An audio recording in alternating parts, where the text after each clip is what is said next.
Minsan akong isinama ng kaibigan ko dito sa isang lugar na napakasaya. Makikita mong maraming tao, enjoy ang mga bata, maganda ang tanawin. Dito po yan sa Katara, Doha, Qatar.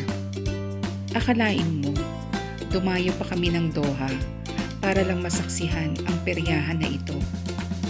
Nawala namang pinagkaiba sa peryahan sa Pilipinas. Char-char lang po yan. Actually, kaya po kami nandito para po sana masaksihan namin yung Hot Air Balloon Festival. Pero sa kasamaang palad, malakas po ang hangin, kaya hindi po natuloy ang kanilang program. Nanghihinayang man kami, pero wala naman po kaming magawa. Kaya eto po, nag-enjoy na lang po kami dito sa peryahan na ito. Iba't ibang klase ng mga games yung kanilang ino-offer.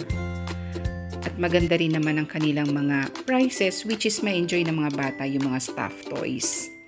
At eto na nga po, sinubukan ng kaibigan ko yung kanilang luck. Tinry nila itong mag-shoot ka ng ring ng 5 beses para magkaroon ka ng prize ng stuffed toy. At nagwagi sila.